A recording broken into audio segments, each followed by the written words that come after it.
Hello mga palangga, hello to the world. To this vlog mga palangga, mangunguha tayo ng buko pagkat sadyang napakainit dito sa Pilipinas ngayon. Charnes, ito nga pala kasama ko ang aking tatay sa pangunguha ng buko dito sa aming likod bahay. At kami ay kumuha lamang ng taga-akit ng niyog at ito'y napuwing pa nga itong aming tatay. Kawawa naman.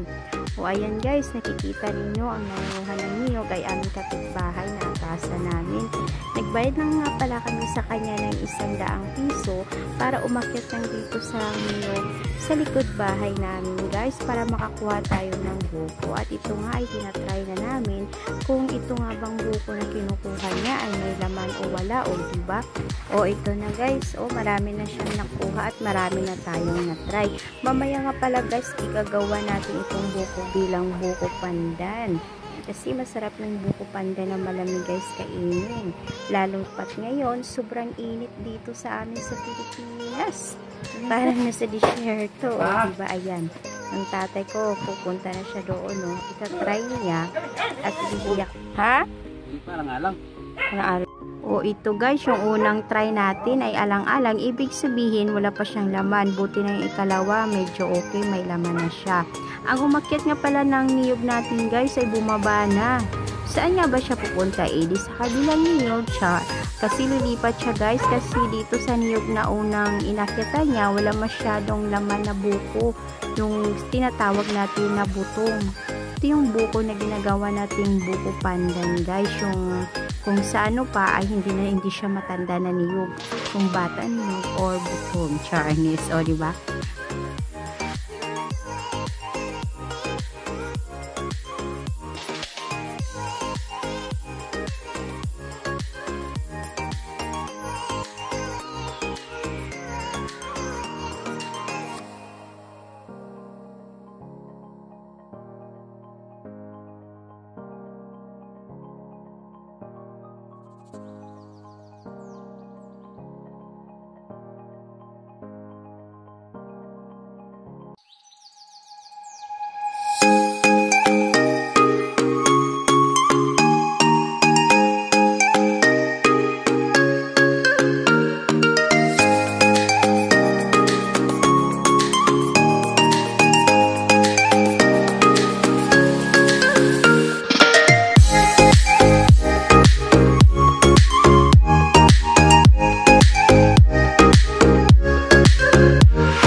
Ulang tong.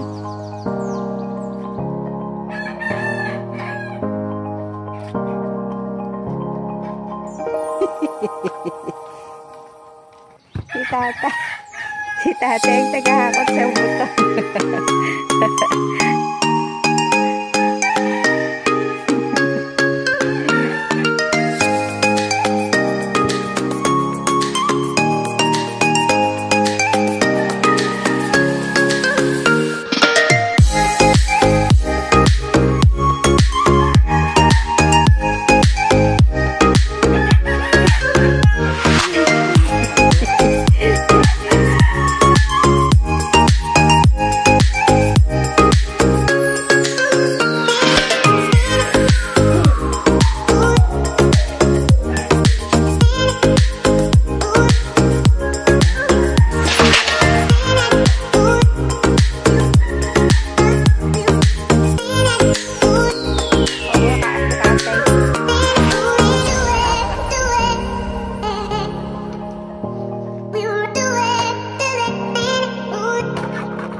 Gawa tayo ng buko pandan.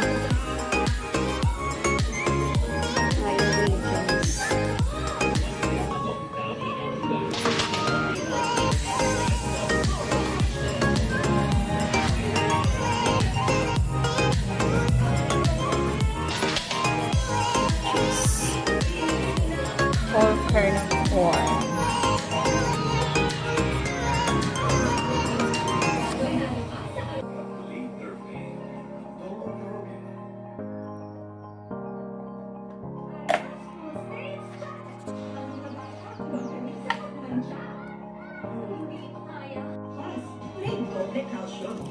Vitamins and vitamin C para doble kulay.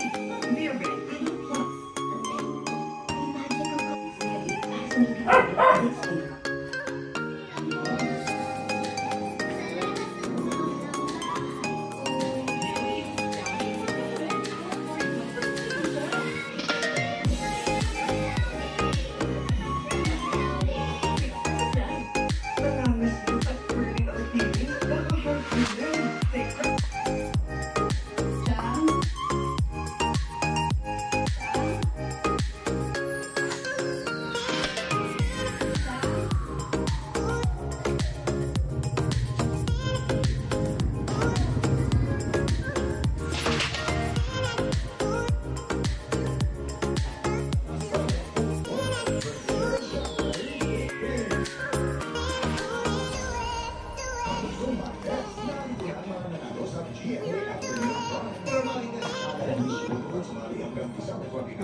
Parang gayelo ng cheese.